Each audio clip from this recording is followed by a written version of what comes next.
What's up, guys? My name is Ace, and yesterday, Call of Duty finally broke their silence on the whole matchmaking situation since the big change they made to matchmaking with Season 5 of Black Ops 7, and it was pretty safe to assume that they made this change in the lead up to the beta for Modern Warfare 4, so it seemed they were testing the waters or at least trying to set expectations for players leading into the Modern Warfare 4 beta. And despite the fact that there was a ton of backlash and this was dominating the conversation online, it's been very quiet from them until yesterday.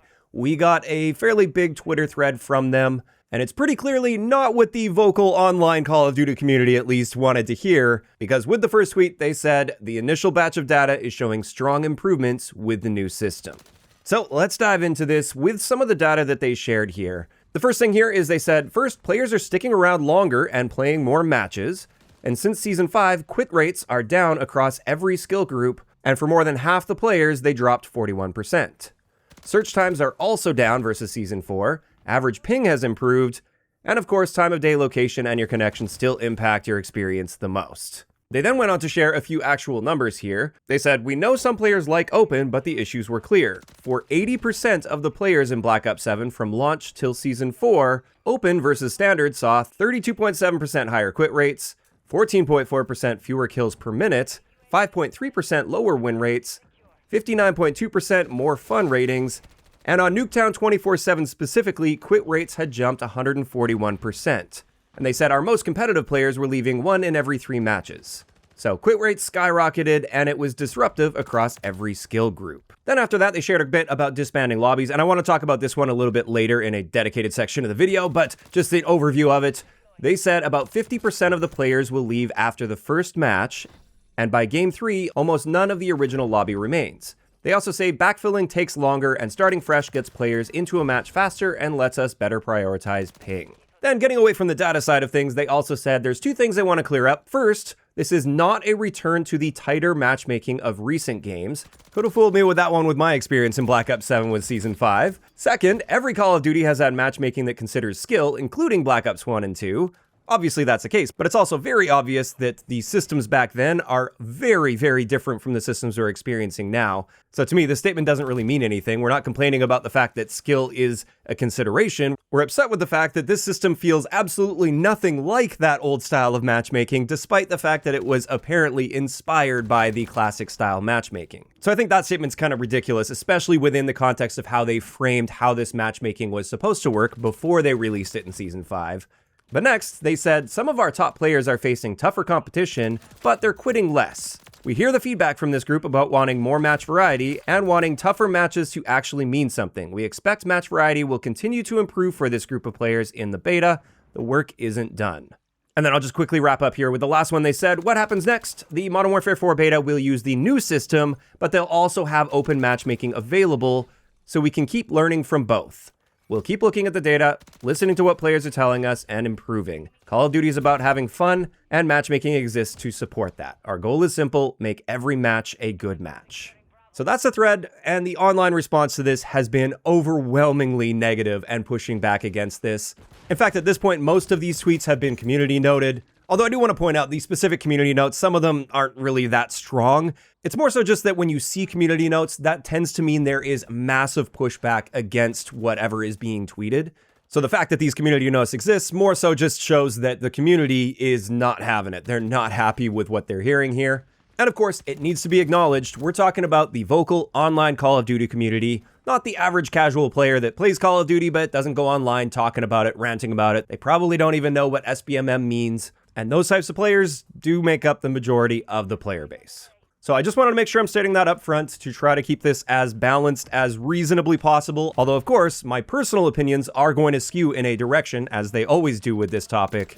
And that direction is very negative. I was not happy to see this at all, of course, just like most of the online vocal community. Because, like many in the online vocal community, we're the far more dedicated, higher skilled players that tend to skew more toward the right-hand side of the bell curve, and therefore we are negatively impacted by this the most. In fact, for Black Ops 7, it went from being my favorite modern COD. I was consistently singing its praises, despite the fact that that was an unpopular opinion with much of the community due to a lot of franchise fatigue and burnout. I've been saying consistently all the way up to the launch of Season 5 that this is my favorite modern Call of Duty, and I honestly felt like I didn't have enough time to play it. I wanted to play it more, but I was often too busy, Whereas the moment Season 5 dropped, everything flipped around. My experience with the game immediately became worse, and now I have very little desire to play this game. In fact, I think I've played one match in the past week, and that was because I needed some gameplay for content. So I literally hopped on, I played one game with the 50 caliber M15, got my gameplay with it for my video, and I haven't had any desire to touch the game since then.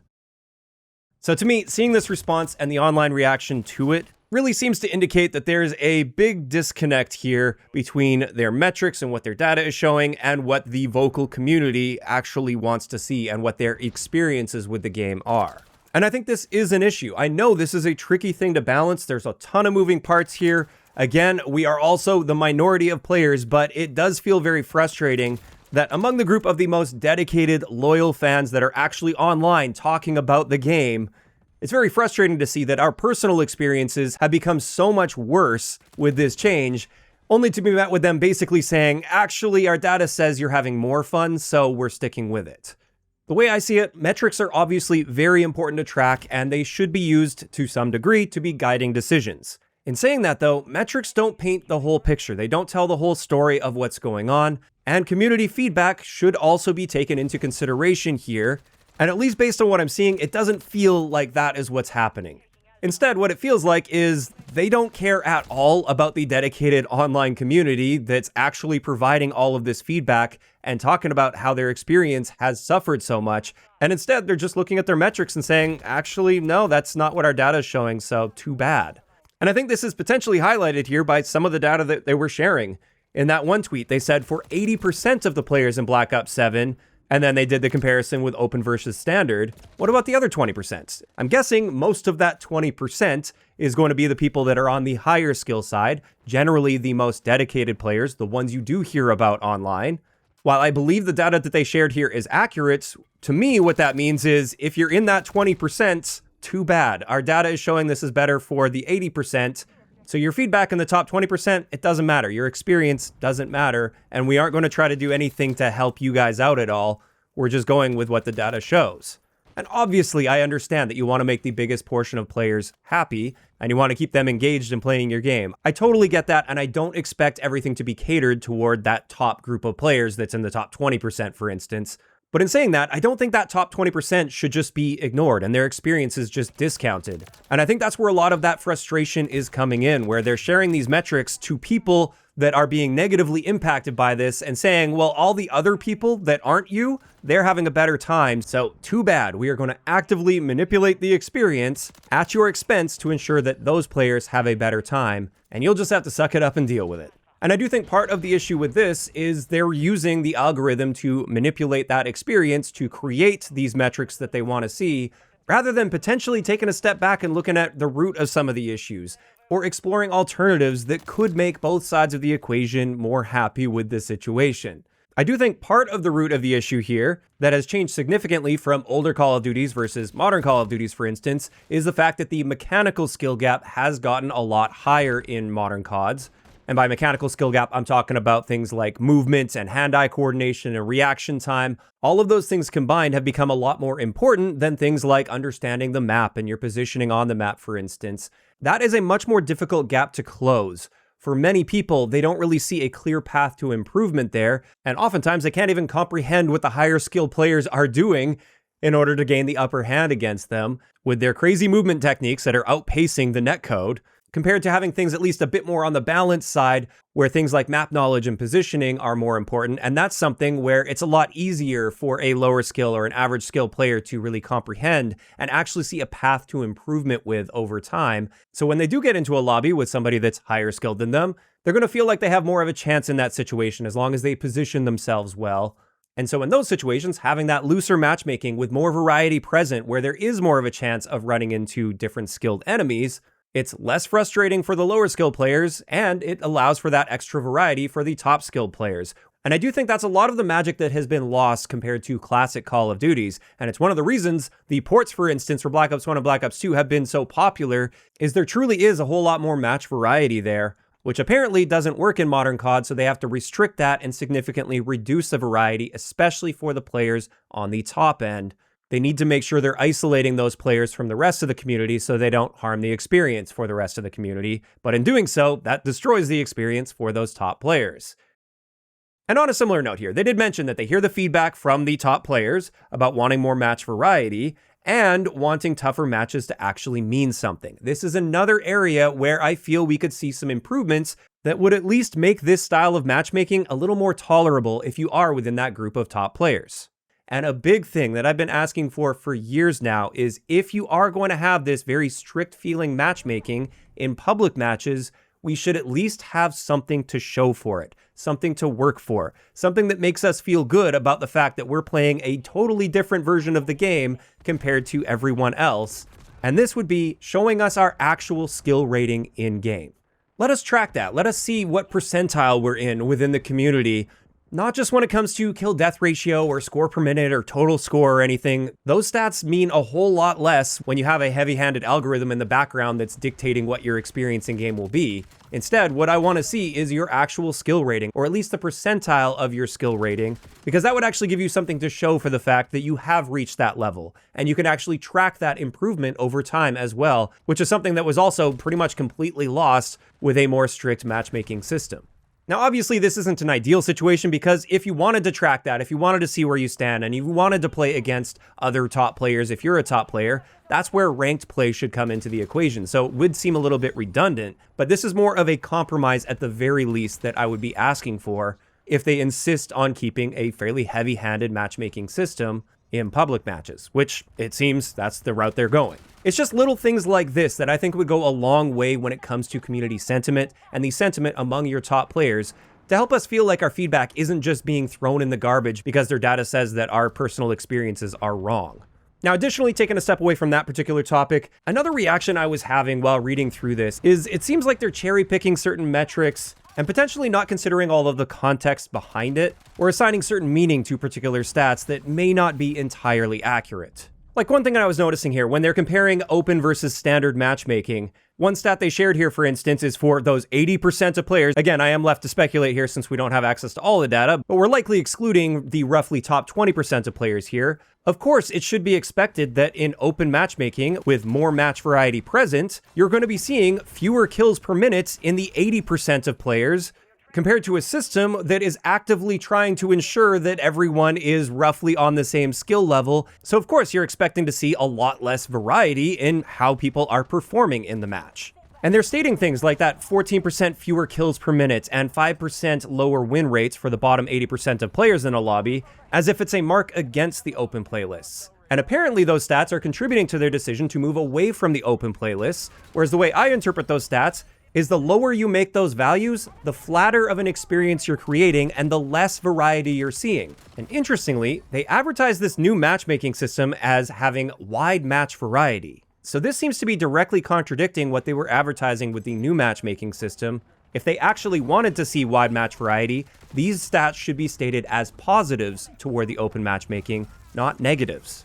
And I think this also goes along with the last thing they said in this Twitter thread here, and that is, their goal is simple: make every match a good match. I have an issue with this statement as well. If you make every match a good match, that's implying that you're trying to actively eliminate the lows and eliminate the highs. And they're aiming to create a more flat experience, which again goes against what they advertise this matchmaking system as. And I think this is detrimental overall, and it goes against the general gameplay philosophy of Call of Duty. I know I can't speak for everyone here, but one of the things that really got me hooked with Call of Duty is the really high highs and chasing those highs.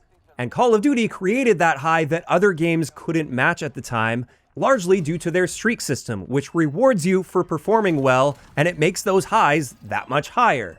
Now, obviously, on the flip side, that comes with low lows, but it's that variance that really gets you hooked on the game and chasing that high consistently.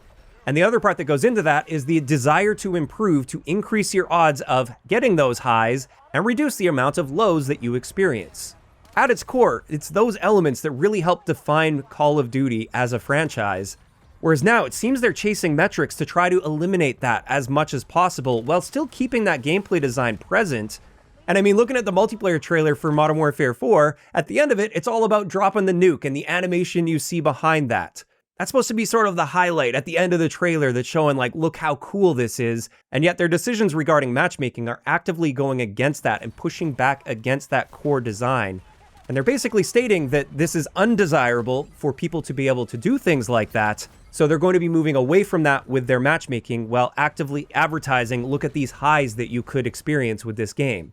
It seems they are chasing these metrics with their algorithm without considering the big picture and without considering how everything flows into each other. And again, I'm not saying that means just drop skill from the matchmaking algorithm entirely. I mean, they said it themselves, skill has always been a factor, and yet back in the day, it wasn't nearly as big of an issue. But it seems like we're running into a Goodhart's Law situation, which states that when a measure becomes the target, it ceases to be a good measure. It seems they are chasing the metrics rather than looking at the overall experience and what players are telling them actively. Even if they can justify that as it's the minority of players, it's your most dedicated players that understand the core of the franchise, the core of the game. And they are actively telling you there's a very clear issue and disconnect here between how the game is designed and what you're saying versus what you're actually doing. I believe in some of these cases, they're looking at these metrics the wrong way. They're assigning positive or negative attributes to these metrics in situations where I don't feel that's appropriate, as it doesn't consider the full context behind them and how it interacts with the player experience overall. Now, one last thing I also wanted to point out here before we get into the last section, which will be about the disbanding lobbies, is just another weird thing that they stated here that jumped out at me, and I know a lot of other people have pointed this out as well. But this is, in one tweet, they say, first, this is not a return to the tighter matchmaking of recent games. Whereas literally the next tweet says, some of our top players are facing tougher competition. And in my experience, and I'm sure many of you have also experienced this if you're toward the higher end of the skill rating, this tougher competition certainly feels very similar to what we were experiencing in the recent games that they said this is not similar to. So this is creating some confusion here as well, and this is yet another situation where it would be really nice if they could actually outline the specific details of what's different here. I think that's another big issue they ran into with all of this is their communication surrounding everything. Like before Season 5 dropped, they announced the classic-inspired matchmaking with wider match variety, and they specifically mentioned how it's inspired by like the Black Ops 1 and Black Ops 2 ports. And the response to that was a little bit of confusion, but generally very positive, because the expectation surrounding that, when we hopped into Season 5 for the first time, was we're going to be finding matches really, really quickly, just like we did back in the day and just like we can with the ports. And we're going to be seeing wide match variety. We're going to be seeing a very loose matchmaking system. And yet when we hopped in the next day, many of us were experiencing significantly longer wait times for matches that were not even remotely comparable to the Black Ops 1 and Black Ops 2 ports. And that wide match variety, that just felt like a straight up lie, at least for our skill group, because it's the exact opposite of that. And now they're saying in this tweet that some of their top players are facing tougher competition. So that is another big point I wanted to make here. Their communication surrounding this has been all over the place. It's very confusing. We don't know what kind of variables they're tweaking and how much they're tweaking them. They're setting certain expectations that are not being met. And I think this is also obviously contributing to a lot of the negative discourse surrounding this matchmaking system. And then finally, let's wrap this up with the disbanding lobbies conversation. This is an area that I care about just as much, if not even more, than the skill-based matchmaking portion of this. I know it all ties into each other, of course, but let's circle back to that response. They said, with the open matchmaking, about 50% of the players will leave after the first match, and by game 3, almost none of the original lobby remains. They then said, backfilling takes longer, starting fresh gets players into match faster and lets us better prioritize ping. And I did tweet about this one, and I'll basically just restate what I said there. When it comes to that 50% of players leaving after the match, that's fine. I have no issue with that. I often leave after a match as well, even if it was just the first match that I played, because I want to take that little bit of extra time to really dial in a new class setup, for instance, or maybe I wanted to search for a different game mode. Maybe I just didn't enjoy playing against those particular players. Maybe there were a few guys using some really cheesy weapons that I just wasn't a fan of playing against, but I'm not going to leave mid-match, so I decided to stick it out, finish the match at least, and I'm going to try again. I'm going to roll the dice for a new lobby. It's totally fine if people want to do that, but that should be their choice. What about the 50% of players that decided they wanted to stay in that match? By removing persistent lobbies and forcing that lobby to disband, you're now taking that choice away from those 50% of players that wanted to stay. With persistent lobbies, it's everybody's choice to do what they want to do. If they want to leave, they can leave. If they want to stay, they can stay. With forced disbanding lobbies, now you're taking that choice away from 50% of those players, according to your data. Now, the second part they mentioned, they say backfilling takes longer. That was never really a serious issue back in the day. Sometimes you would get a lobby that sort of dies off, and at that point, you just leave and search for a new one. No big deal, very minor inconvenience. But they also said starting fresh gets players into a match faster and lets us better prioritize ping. So getting into a match faster, for many of us that like persistent lobbies, we don't want to roll the dice and maybe get into the next match literally instantly before we have time to edit a class setup, or maybe have to wait a couple minutes until we can find another lobby and then we can start that match. I like the consistency of persistent lobbies where after a match is over, you've got a set timer before the next match will start. It gives you a little bit of breathing room, just enough time to make some appropriate adjustments to your class setups or score streaks or whatever you wanted to do in between. You can vote for your map as well, and then you get into the next game. It also gives you a consistent amount of time where, hey, if I need to run to the bathroom but I'm really enjoying this lobby, I have time to do that. I can run and do that, get back to my game, be back in the match. That consistency of the downtime between matches is a good thing in my eyes, not a bad thing. And then the other thing with better prioritizing ping, my issue with this is them taking control over that, which based on my experience, I'm not confident in their ability to do that consistently. Meaning, if I play a game and I have an excellent connection experience with that lobby and things are going great, I want to stay with that excellent connection experience with that lobby. I don't want to roll that dice again and perhaps get a worse connection than I just experienced. By disbanding that lobby, you're taking that choice for me to stay with that good connection. And you say you're prioritizing my ping, but that's just not my experience in game where I'm constantly bouncing from like a 30 ping to an 80 ping to a 50 ping. And I see this change so consistently from one game to the next, and I don't want to see that change. I want to find that 30 ping match and stay in that 30 ping match for as long as it will let me. Additionally, and the main thing that I called out in that tweet as well, is this once again seems to be chasing the metrics and not considering the benefits of persistent lobbies that may not show up in the data. It may not show up in the metrics, but it has a very real impact on the player's experience and impression with the game. And some of the things I highlighted here, I've talked about these many times in the past. It allows for a feeling of playing in a social environment against real people. So there's at least some sense of an in-game community there with each lobby that you get into if it has a chance of persisting across multiple games. This also gives you the potential to form friendships or rivalries across multiple games. It feels like a living, breathing community environment rather than a random group of selected players that you'll play against once and likely never see again, or they may pop up in a future lobby, but it's all disjointed, it's disconnected, and it largely feels lifeless. Additionally, going off of this, persistent lobbies help create more of a story of your gameplay session. Even if it's not something you're actively chasing, it's just something that happens in the background, where there's often a little bit of back and forth.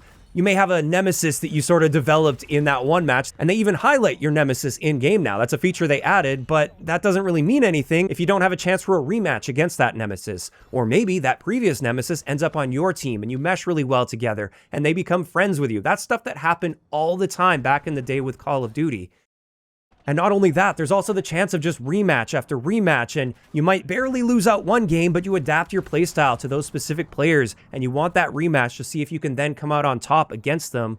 And you start learning how certain players play. You can recognize those player models from one game to the next, and you can adapt to how they play. You can start to understand, okay, I know this player, I know it's likely in this situation, because they're this type of a player, they're going to do this in this situation. That is so enjoyable and rewarding. And again, people will come and go with those lobbies. That's totally fine. They should be allowed to do that all they want. And I'm not going to act like the entire lobby of 12 players is just going to stick around game after game after game after game. It will evolve over time, and you will be losing players and gaining new players. But as that evolves, the story of that match will also evolve with it, while also providing that ability to stick with a good connection if you have it. And as I said, it can keep that consistent pacing of the gameplay session as well, where you have consistent downtime between matches. There are so many of these upsides that may not show up in the metrics, but they matter to the player experience.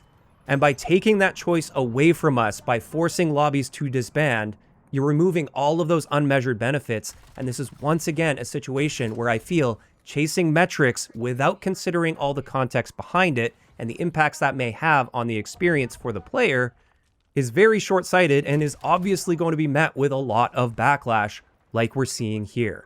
I strongly feel that the areas that they mentioned at least here, if those are really their reasons for removing persistent lobbies, in my eyes, the downsides of removing persistent lobbies far outweigh the upsides, but don't necessarily show up in those metrics that they're tracking and chasing. And it does make me feel that there's more to it than that that's going on behind the scenes that they're not really admitting to. Namely, by disbanding those lobbies, they can control your experience every single game with the matchmaking algorithm. They can make adjustments to what your experience is going to be from one game to the next. So if you had a really good match, well, now your skill rating jumped up a little bit. They don't feel like it's appropriate for you to play against those players anymore. So now you have to get bumped up to more difficult lobbies, so you can't get that same great experience again. Or if you didn't perform very well, instead of allowing you to maybe try for a rematch and adjust your playstyle and your class setup to hopefully perform a little better the next game, they think it's best that they pull you out of that lobby and put you into a much easier lobby where you can then have a good game and a more positive impression of the game. And that's the sort of manipulation that many of us despise. It feels like this algorithm is controlling our highs and our lows rather than giving us any agency over that for ourselves. So out of everything, I hate this decision the most with this matchmaking system. I have found it so refreshing to have those persistent lobbies for most of the life cycle of Black Ops 7. And seeing them take that away from us again, in the regular game modes at least, is so disheartening to see, as it kills so many positives to the experience. And so with all of that covered, just some of my overall general thoughts here. While I wasn't too surprised to see them say that this is the matchmaking system they're going to be using for the Modern Warfare 4 beta, and it's likely they're going to be sticking with this for the launch of Modern Warfare 4, based on my experience with this in Black Ops 7, my hype level for Modern Warfare 4 is extremely low. And the timing on this really couldn't be better. We're going into COD Next tomorrow. I will be streaming at COD Next, but I'm not feeling particularly optimistic or positive about this game. I definitely won't be sugarcoating anything with my experience while I'm streaming, although during the event itself, it is going to be a limited group of players, so it'll be creators and a bunch of community members that they invited, so that portion of the event isn't going to give us an indication of what the matchmaking is going to feel like, most likely at least. So that won't be a really good representation, but I've got to say right now, my interest level in Modern Warfare 4 is extremely low at the moment, despite the fact that it was actually building up quite nicely, and gameplay-wise, I felt like they were making some really nice improvements based on what we've seen so far.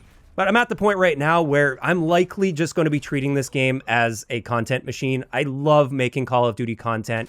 I love breaking things down. Even if I don't enjoy that particular Call of Duty game that year, I still love making the content on it. This is a dream job for me, so of course, I'm going to continue doing my job for Modern Warfare 4. I'm probably going to enjoy making that content a ton, but I've got to say at the moment, based on my recent experience with this matchmaking system in Black Ops 7 that they're using for Modern Warfare 4, I strongly suspect this is going to be one of those years where I don't actually enjoy the game, I just enjoy making content about the game, and I'm likely just going to be playing the bare minimum amount to get my content out. And on that note, if you are a part of the community that felt burned by this matchmaking change to Black Ops 7, and you're very unhappy with what they've posted here on Twitter, feeling like you're essentially being ignored and you're not the target audience, then I would urge you to strongly consider whether or not this is going to be a game for you. I know for many of us, it's just become a part of our habit to buy and play Call of Duty every single year. It's part of our annual routine. Many of us are hooked on the game.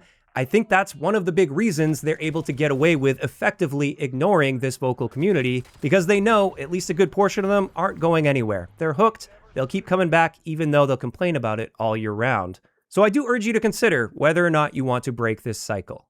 Now in saying that, I still highly recommend at least giving the open beta a shot. You've got nothing to lose to at least try it out and see what your personal experience is going to be with that. Don't just base your experience on the experience that I've been having and that I'm sharing with you. Try it out for yourself, see if you enjoy it, and if you don't, I wouldn't rely on the expectation that they're going to be changing those things to suit you.